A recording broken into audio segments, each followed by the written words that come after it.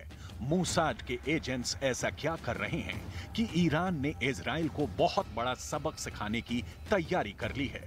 Israel का दावा है कि उसने तुर्की के साथ मिलकर ईरान के एक हमले को नाकाम कर दिया है, जिसके निशाने पर इजराइल के नागरिक थे। बताया जा रहा है कि इजराइल के एक पूर्व राजनयिक पर हमले की तैयारी थी। साथ ही इजराइल के कई पर्यटकों को किडनैप करने की प्लानिंग भी की गई थी। तुर्की की पुलिस ने 10 लोगों को पकड़ा है, जिसमें कई शार्प शूटर भी शामिल हैं। यह इस्तांबुल में एक होटल और एक अपार्टमेंट में रह रहे थे।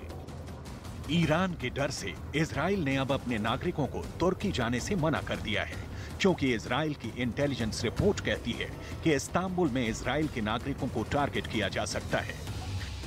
האלה אנחנו גם עדים לניסיונות איראנים לפגוע בישראלים ביעדים שונים בחו"ל. זרועות הביטחון של ישראל פועלים כדי לסכל ניסיונות פיגוע עוד בטרם יציאתם לפועל. אנחנו נמשיך לפגוע בשולחי המחבלים ובשולחי שולחיהם.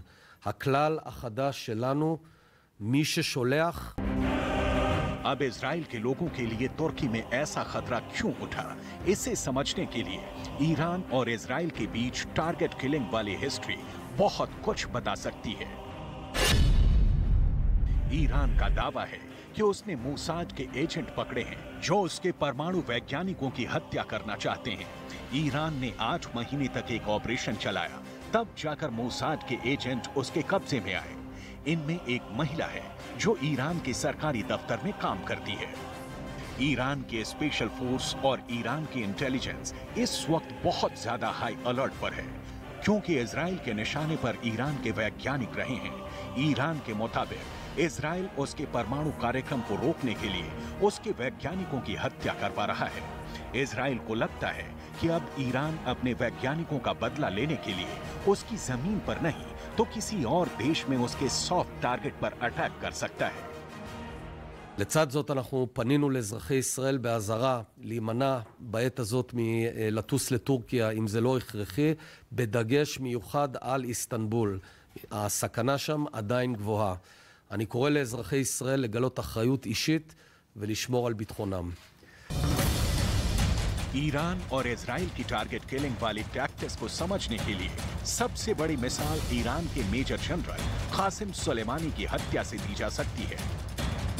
जनरल सुलेमानी की हत्या बगदाद में की गई थी, जब 3 जनवरी 2020 को अमेरिका के एक ड्रोन हमले में उनकी जान ली गई। ये सब डोनाल्ड ट्रंप की मंजूरी के बाद हुआ था, जो उस वक्त अमेरिका के राष्ट्रपति थे। ईरान ने इसके लिए अमेरिका और इजराइल दोनों को जिम्मेदार ठहराया था। ये ईरान के खिलाफ हुई टारगेट किलिंग में सबसे बड़ा हमला था।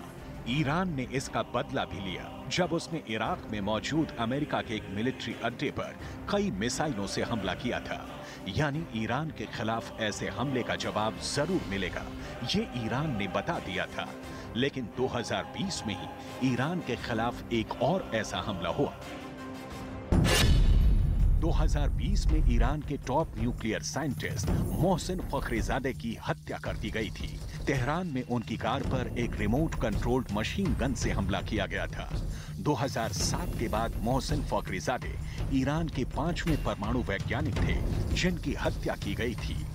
मोहसिन फखरीजादे की हत्या के लिए ईरान ने इजराइल को जिम्मेदार बताया था, लेकिन इजराइल ने ना ही इस आरोप की पुष्टि की, ना ही इससे इनकार किया। हालांकि मोसाद के एक पूर्व चीफ ने इस बात को मीडिया में माना था कि फखरीजादे कई साल से इजराइल के निशाने पर थे, क्योंकि मोसाद का मानना था कि उनकी ही देखरेख में ईरान परमाणु बम बनाने का काम कर रहा था। ईरान और इजराइल के बीच टेंशन को आप इस तरह समझ सकते हैं कि दोनों ही स्पेशल फोर्स के बीच इस वक्त युद्ध का मैदान पहले से एक्टिव है और इस वक्त दोनों के बीच सीरिया युद्ध की सबसे बड़ी जमीन बन चुका है। ईरान की स्पेशल फोर्स इजराइल के करीब तक पहुंची हुई है और अक्सर उनके खिलाफ इजराइल की एयरफोर्स हमला करती है, लेकिन अब ईरान ने बदला लेने के लिए तुर्की की जमीन पर ऑपरेशन शुरू कर दिए हैं, जहां मोसाद की सिरदर्दी बढ़ चुकी है।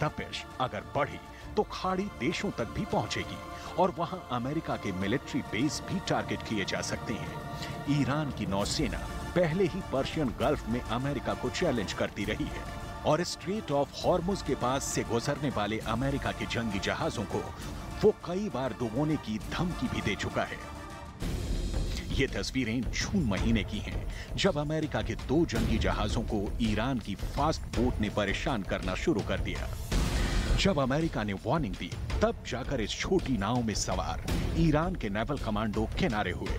अमेरिका के 5वें बड़े बेड़े को ईरान के नेवल कमांडो अक्सर ऐसे ही चैलेंज देते रहे हैं, लेकिन फिलहाल टक्कर ईरान और इजराइल की इंटेलिजेंस के बीच चल रही है और दोनों के खुफिया एजेंट इस वक्त खामोशी से एक दूसरे के खिलाफ बहुत ही सीक्रेट साजिश को अंजाम तक पहुंचाने में लगे हुए हैं।